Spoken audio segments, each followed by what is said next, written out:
안녕하세요. 마데테스의 자폐에 관한 이야기입니다. 영상이 좀 늦었죠?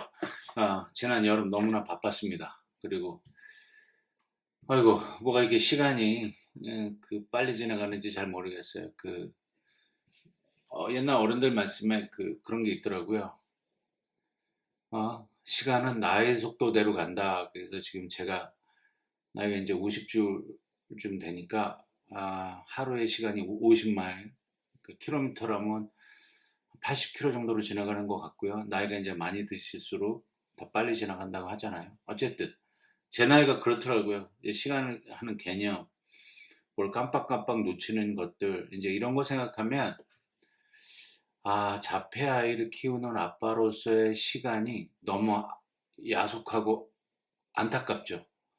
왜냐하면 아이는 크는데 저는 기력이 약해지는 것 같고요. 오늘 아침에도 제가 저희 집 옆에 잡초들이 무성하게 자라서 아침에 이렇게 이제 벌초 같은 걸 좀 하고 왔는데 이렇게 기력이 딸리나 그 한 30분 하고 땀에 비오도 쏟아서 지금 막 샤워하고 나오면서 영상을 찍습니다. 최근에 미국 보건복지부에서 또 특정 인물을 지정하자면 로버트 케네디 주니어죠. 미국 복지부 장관이 한 얘기에 대해서 조금 그게 마음에 조금 남아있어서 그 얘기를 좀 해보려고 합니다. 오늘은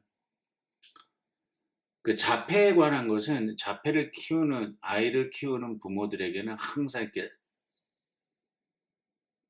무거운 무거운 짐이라기보다 해결해야 될 것만 같은 그런 숙제이겠죠. 그러니까 자폐라는 문제를 해결하는 게 아니라 우리 아이가 살아갈 세상을 만들어줘야 되는 어떤 그런 숙제 같은 걸 갖고 있어요. 이게 독립적으로 살아갈 수 있는 어떤 기술을 배우든지 아니면 이 아이가 살아갈 수 있는 어떤 시츄에이션, 상황 혹은 하우징, 그 집을 만들어줘야 되는 그런 것들 뭐 제가 영상에서 여러 번 얘기했지만 아이들이 살아갈 수 있는 집들이 이렇게 이런 것들이 있다라고 얘기를 여러 번 했었는데요. 이제 그런 거에 대한 어떤 부담감, 책임감 같은 게 있어요. 근데 그 자폐라는 딱 단어를 들으면 왜 사람들은 이 자폐라는 단어에 이렇게 공감을 못할까라는 게 제 마음속에 이렇게 항상 있습니다. 그래서 저의 어린 시절, 그러니까 결혼하기 전에 저의 모습으로 가면 다들 공감하실지 안 하실지 모르겠지만 자폐라는 단어에서 내 삶의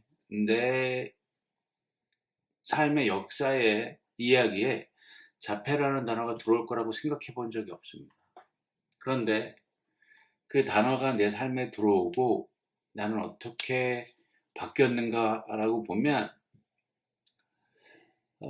자폐 아동을 키우는 아빠로서 그리고 그 사역과 그것을 옹호하고 그런 그룹에 가입해서 그들과 토론을 하고 논의를 하고 발전시켜가고자 하는 그런 마음을 갖고 있는 아빠로서 이 외부에서 들리는 많은 자폐에 관한 노이즈, 소음에 대해서 귀를 기울이게 되겠죠. 그렇게 된 것 같습니다. 그러니까 한국에도 성동구에 특수학교를 살리기 위해서 부모들이 무릎을 꿇었어요. 왜요? 우리 아이들을 위한 삶의 터전, 그들이 교육을 받을 환경, 그들이 살아가야 될 그 환경을 만들어주기 위해서 사회가 공감하지 않는 그런 상황에 놓인 사람들에게 우리 아이와 교통해달라, 공감해달라, 소통해달라라고 이야기하는 것 같습니다. 그래서 만들어달라. 그게 책임감이죠. 무릎을 꿇는 거는 아무것도 아니다라는 생각이 들었어요. 할 수만 있다면 목숨도 내놓죠. 그게 개런티가 된다면 그런 거 아니겠어요. 그리고 이렇게 보면 자폐에 대한 통계들도 되게 많이 나요. 그 나라별 무슨 테라피별 그 다음에 레시오라고 이제 비율 등등등이 너무나 많이 나오는데 그 통계 뒤에 우리 자폐인들 혹은 그 가족들이 겪어가고 있는 스토리가 있는 거고요. 그리고 그 스토리 뒤에 그 스토리를 만들어가기 위한 정책이 존재하는 거고요. 정책이 있으면 또 이제 아까 그 장애 특수학교 얘기처럼 정책이 나오면 그걸 찬반하는 사람들의 논란이 있는 거고요. 그 논란 뒤에 우리에게 이 휴머니즘에 입각한 그 논란 뒤에 공감을 이끌어내야 된다는 것을, 그리고 그 찬반과에서 휴먼 빙잉으로서, 사람으로서 선택할 기회가 있다. 이걸 반대할 거야, 찬성할 거야. 뭐 이거 다 존중합니다. 있다는 사실입니다. 제가 서두에 말씀드렸듯이 이 미국 보건복지부 장관이 이번 달 말까지 자폐 원인을 알아내라 그랬습니다. 전 그 얘기 듣고 굉장히 화도 치밀었고요. 그 다음에 저 사람은 이거를 뭘로 취급하길래 원인을 9월 말까지 알아내라고 했을까라는 그런 생각이 들더라고요. 여러분들 어떻게 생각하실지 모르겠어요. 그냥 어쩌면 원인이 밝혀지면 maybe 희망이 있을 수도 있어요. 생길 수도 있고, 그래, maybe 미국의 의료나 그동안 메디컬 리서치 캐패시티로 봤을 때, 그 능력치를 봤을 때 가능하지 않을까. 그럼에도 불구하고 그것이 갖고 올 혼란, confusing or chaos에 대해서 저는 솔직히 조금 그래요. 그리고 우려가 생겼습니다. 그러면 그동안 많이 했던 테라피나 연구 결과들이 다 무의미해지는 거예요. 만약에 원인을 찾아낸다면. 그리고 그 보건복지부 장관은 이거를 some sort of 유행병으로 치부하기 시작했어요. 제거할 수 있다. 그래요. 제거할 수 있으면 얼마나 좋겠습니까? 사실은 그렇죠. 저는 그렇게 생각합니다. 제거할 수 있다. 그래서 모든 사람들이 픽스가 된다. 라고 하면 너무 좋은데, 우리가 경험적으로, 저도 16년 동안 아이 키우면서 경험적으로 이건 픽스할 것이 아니라는 사실을 이제 알았습니다. 그리고 자폐 커뮤니티에는 이 자폐는 픽스할 것이 아니라 서포트하고 억셉트할 거라고 생각하는 거라고 생각을 해요. 근데 이 사회가 그걸 못 받아들인다는 얘기입니다. 저는 다른 시각으로 좀 보자면, 자폐가 갖고 있는 그 유니크네스에 그 훌륭함, 아름다움이 있다고 저는 생각해요. 특히 저희 아이 같은 경우는 여러 번 말씀드렸지만 profound autism이에요. 넘버벌의 지적장애, 인지장애, motor apraxia, 그 뭐라 그러죠? fine, 그러니까 작업적으로 무언가를 할 수 있는 스킬이 되게 부족하고, 일단 인지가 안 되니까 숫자나 그 도로의 사인판 같은 거를 인식을 못하는 등등등의 어려움이 있어요. 그러니 당연히 소셜 스킬, 사회적 관계에도 문제가 생기겠죠. 그런 문제들이 있음에도 불구하고 우리 아이가 만에 갖고 있는 독특함들이 있어요. 최근에 우리 아이한테서 발견한 독특함은 저희 셀폰, 그 스마트폰의 배터리를 매니지한다는 사실입니다. 저랑 같이 침대에 누워서 이제 잘 시간이죠. 이제 저희 아이는 티네이저라 아이패드 갖고 노는 거에 대해서 그렇게 제재를 하지 않습니다. 왜냐하면 비장애인 저희 큰아이도 주말에 12시 밤 1시까지 게임할 때도 있었어요. 뭐 이건 커먼하고 당연한 거예요. 티네이저 때 스마트폰에 비디오 게임. 그렇게 해서 저희 아이도 티네이저니까 제재하지 않습니다. 그러다가 아이랑 저랑, 아이는 아이패드 갖고 저는 전화기 보고 있으면 아이가 제 전화기를 들여다봐요. 그래서 배터리가 50% 있으면 충전 코드를 갖고 와서 꽂으라 그럽니다. 말은 안 되는데 그 아이 스스로는 저를 돕고 싶은 거예요. 그래서 너무 그 마음이 귀합니다. 그래서 아이가 발전하고 있구나 라는 생각을 해요. 별거 아니죠. 사실은 우리 비장애인들을 볼 때 별거 아니에요. 근데 자폐 아이를 갖고 있는 아빠 입장에서는 그건 굉장한 발전입니다. 그렇기 때문에, 그런데 그런 슬로우함, fast moving을 원하는 사회에서 그 슬로우함이 저한테 가져다주는 여유도 있어요. 그것도 봐야 된다고 생각합니다. 제가 왜 이야기를 하냐면, 원인을 찾은들, 이 많은 수만 명 혹은 수천 명, 수십만 명의 아이들, 그리고 그동안 그 치료를 못 받고 죽은 사람들 혹은 또 태어난 아이들에게 어떤 베네핏이 있겠냐 이거죠. 치료, 이 세상에 희귀병을 앓고 있는 애들이 되게 많죠. 뭐 때로는 20만 불, 40만 불짜리 약을 써야 되기도 하고, 그럼에도 불구하고 그 돈이 없어서, 그리고 그런 임상실험들이 통과하지 않아서 등등등의 여러 가지로 약을 쓰지 못하는 사람들이 있다고 합니다. 그냥 희귀병이든 자폐 같은 장애든 이 아이들을 다 어울러서 같이 받아주고 억셉트하고 같이 걸어갈 수 있는 이 사회가 구축이 안 되는 거에 대해서 사실은 조금 더 화나는데요. 최근에 또 보고서 하나가 연출이 되죠. 임신 중에 타이론을 복용하면 자폐 위험을 높일 수 있다. 근데 잘 아시겠지만 부모님들이, 엄마들이 아이를 임신하면 되게 조심합니다. 저희 집도 그랬고요. 모든 부모가 다 조심해요. 감기야, 해열제 뭐 이런 거를 극히 제한합니다. 이번 임신 당뇨가 생겨도 먹는 것도 극히 제한하고 아주 그냥 굉장히 노력을 합니다. 그 아이 하나를 소중하게 키우기 위해서 말이죠.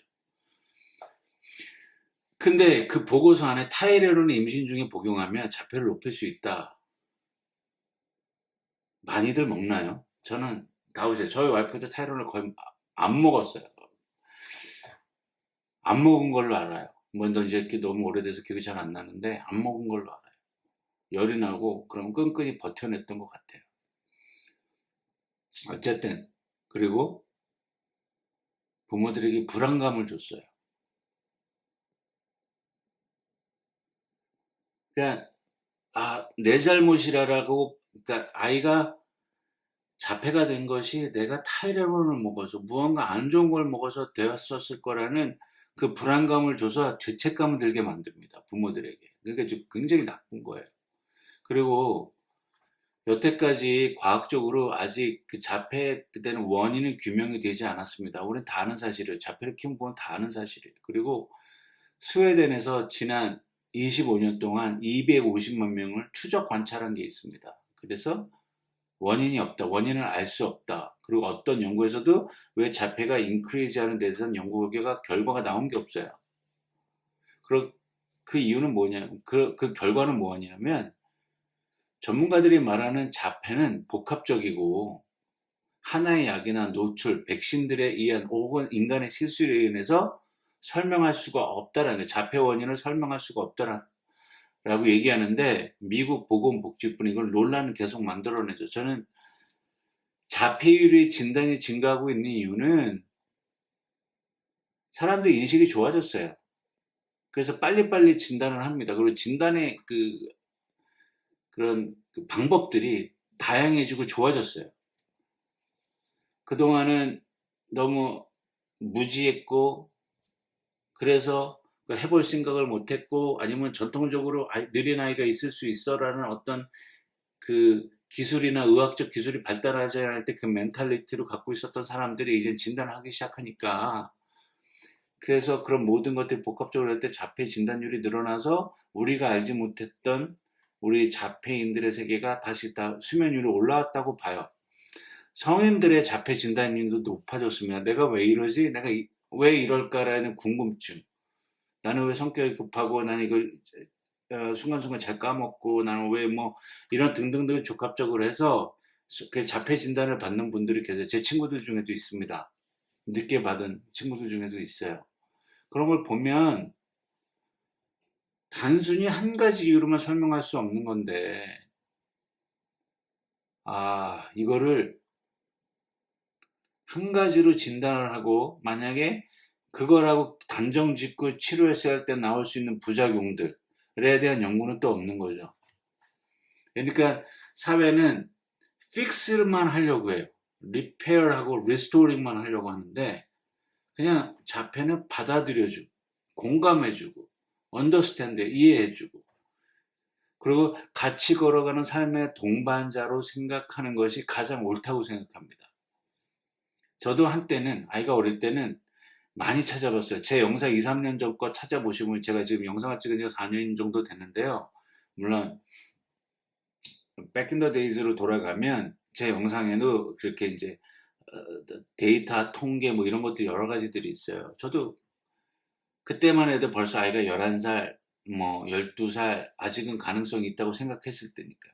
근데 이제 중고등학교를 지나면서 이제 고등학교, 한국 나이로 따지면 2학년, 미국 학년으로 11학년 대쯤 되니까 이거는 그런 문제가 아니고 내가 얼마나 받아들이고 그리고 그걸 위해서 미래를 준비할 수 있는 마음 자세가 됐는가입니다.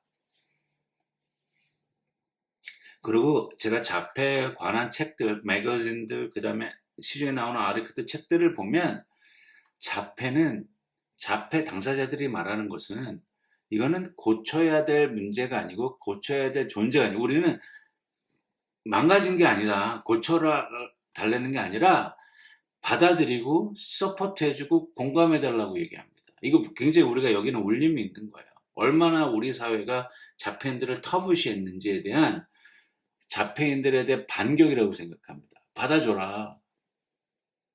그러니까 이게 받아들임이 되게 어려운 것 같아요. 간혹 부모님들 중에도 되게 오랜 시간 걸려서 받아들이는 부모님들도 있는 걸로 알아요. 근데 그 받아들임에서 시작이 돼야 자폐를 사회적 혹은 사회 한 부분으로 인정하고 가는데 그다지 어렵지 않습니다. 인격한 존중이 바탕이 돼야 되는 거죠. 저는 아까도 말씀드렸지만 저희 아이가 보여주는 그런 작은 변화들, 그래서 보여주는 사랑과 신뢰 등을 통해서 아이와 부모가 같이 성장한다고 보고 있습니다.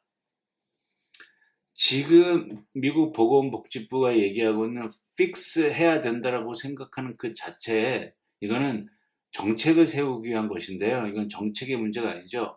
사회적 문화적 전환점을 눈을 돌려야 돼요. 터닝 포인트가 돼야 되는 거예요.